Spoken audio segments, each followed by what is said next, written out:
Hey guys. My name is Kimmy T.C. Gordon. I'm an actor, drummer, singer, dancer. I do it all, darling. I do it all by the grace of God. In this week's video, I'm not even gonna waste any time because people have things to do. I'm giving you guys all the tea that I know about monologues. How to find a monologue. Oh, this thing looks so twisted. Hold on, sorry. How to find a monologue that's best suited for you. How to break down the monologue, tips for memorizing, and of course, how to perform the monologue in a compelling way. So stick around and I'll give you all the tea about what I know and what I've learned as a TV, film, and theater trained actress or actor. Doesn't matter, it's whatever is giving for you. I'm also gonna simultaneously bake a cake because I really want cake and I want my house to smell like sweetness and goodness and nice of things. So let's go to the grocery store and then let's jump into the monologues. Before we go anywhere, do the right thing. Subscribe to the kid. Slap the button that looks like my face right here if you want to subscribe. Like the video, share this with another friend of yours that may be an actor or interested in acting or getting started on their acting journey. I know it's mad random, but I really want some cake right now. So I'm gonna go to the store. You're welcome to join me if you want to. We gonna get some cake, we gonna bake cake and talk about monologues. Let's do it.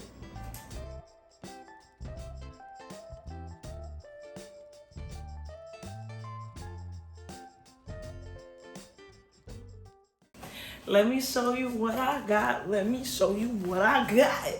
Funfetti, cause I'm bundles of fun and this is gonna taste great. Dun, dun, dun, dun, dun, dun. I got vibrant green vanilla because I just want my tongue to be green, and green means go, and we finna go and bake this cake. Let's go bake the cake. And let me tell you guys about the monologues. First thing you wanna do is pick a monologue. Now, how do you pick a monologue? You gotta know yourself to pick a monologue that's appropriate for you. And if you're like, sis, that's too deep, I don't know myself like that, that's fine. Know your type. It sounds ridiculous and it is very annoying when you're first starting out to have to go based on your type. But what do people typically tell you you look like you can play?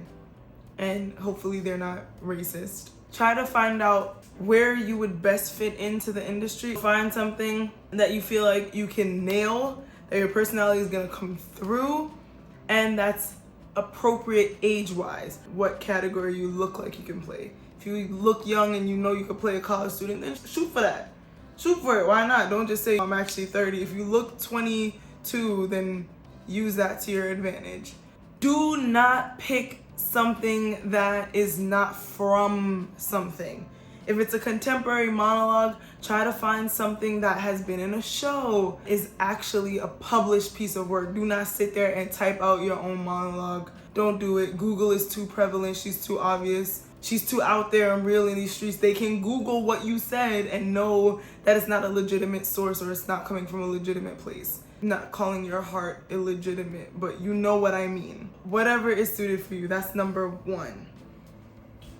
Now that the cake is caking, let me give you step 2. You gotta mix in a little bit of discipline.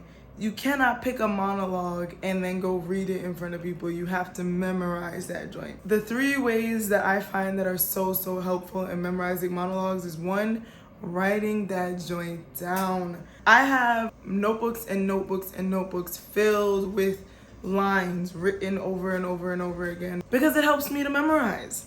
Another way is listening to it. Record yourself saying the lines. It is so helpful to hear it in your own voice over and over and over again. And the 3rd way that I use to memorize is to just read it over and over and over again. Read it out loud so you can hear yourself saying it, then hear yourself saying it with the recording, and then ultimately write it down.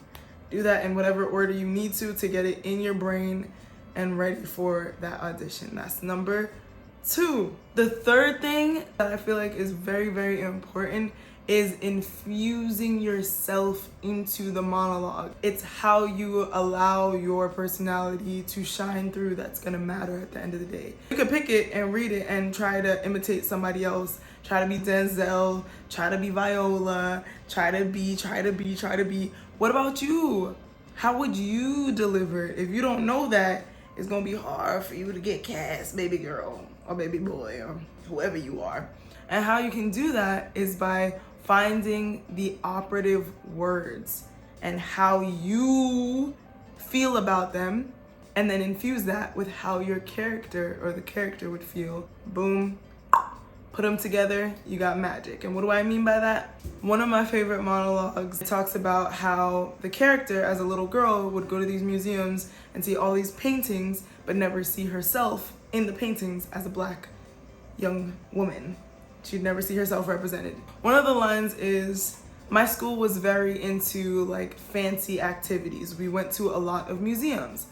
And I can relate to that because my school growing up was very into fancy activities, and we did go to a lot of museums. So I cast my mind back to that experience and what it was like to walk around those museums. And if you don't have a real life experience that you can draw from the closest thing that you've experienced along those lines. If you've gone on a walk and observed the things around you, that's basically what you're doing in a museum. It's just in a smaller space.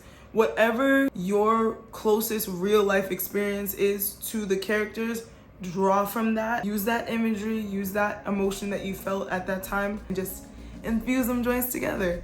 That's why I say it's wise to pick a monologue that you can relate to off the bat, so you don't have to be reaching when it comes to these operative words. The next thing is to find the operative words. Yeah, you have your imagery, but step 4 is to look out for all of the operative words so that you can bring them to life. Remember, you're still trying to tell a story here. You're not just saying these words to say these words. You want the person listening to you to see exactly through your character's eyes. So you need operative words to do that. You need to guide them through the story and through the points. What is going to help tell this story better? The words that are helping to tell that story are the words that you need to elevate. And how do you elevate them? With cadence. Maybe you're talking about a dungeon, and when you're talking about a dungeon, you're talking about a deeper, darker place. So you bring your voice down to a deeper, darker cadence. Or you're talking about the sun, or something up and something light. Your voice should reflect what it is that you're talking about. That's gonna bring attention to the details in the story. It's a tool you can use to better tell your story, get the point across, get it in there. The last but not least tip that I have, tip number 5, and my final tip, is to play against the obvious. Play against the obvious choices. If you're going in for an audition, don't do the first thing that comes to your mind unless the first thing that comes to your mind is what makes sense to you. Try to push against. If your character is angry, the sentence is saying, one of them that I had to say was, let's say I sign your statement. Let's say you go back to teaching. Let's say, so I'm giving this teacher an ultimatum. When you think of ultimatum, you think of like this big dramatic moment. But the choice I made was to make it kind of whimsical based on where we were in the story. Me and this teacher had built up a rapport. This is the second act of the play. We know each other a little bit better now. It makes sense for her to be cynical. When it's a monologue, sometimes you don't know where your character's history is. You have to give your character a history. Who are they talking to? Why are they talking to this person? What just happened? What's about to happen after the monologue is done? These are the things that you have to think about, because you in life are never just dropped into a situation. Even when you were born, there was some history before you got there. You didn't just plop out and exist. There's history, and you have somewhere that you're going next. You have to think about that, because that's how we are as human beings, and what you're doing as an actor, it's just art imitating life. Where are you going? What you about to do? What's the history? Ask yourself questions. That's key. Think about it. You go into the audition room and everybody else is giving this the drama. It's giving emotion. They're like tearing up.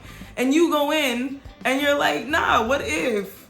And you bring a different energy, something opposite of what is expected.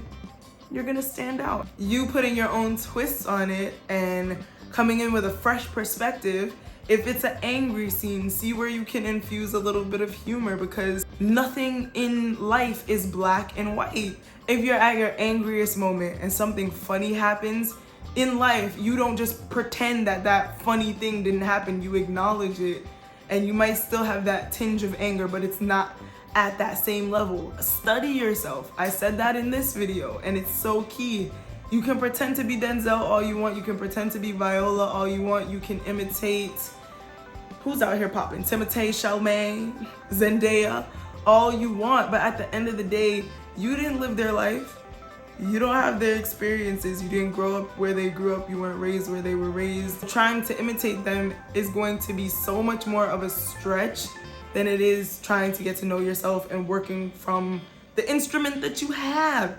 That's your icing. That's what you're gonna slap on top. And that's the thing that you bring to the table. Don't ignore that. Don't try to be somebody else. So that is my advice for monologues. Is there a piece of my hair that's flopping? Of course there is. That's my advice for how to make a monologue your own. If this video was helpful to you, please like the video, subscribe to your girl's channel, support the kid. You can follow me on Instagram at Kimmy T.C. Gordon for more support. You can also follow me on TikTok, also at Kimmy T.C. Gordon. I don't know, but I feel like I might start dropping TikToks because they're shorter than editing all these videos. Not saying I'm gonna stop, but a lot of people have been telling me that I need to get on there. You gotta climb how you gotta climb, you gotta adapt how you gotta adapt. So I'm about to jump on TikTok, so you can follow me there if you wanna see me on more than one platform. I have been Kimmy T.C. Gordon, your favorite Jamerican New Yorker, and I will see you next week for another video. Bye. I'm about to go eat some cake.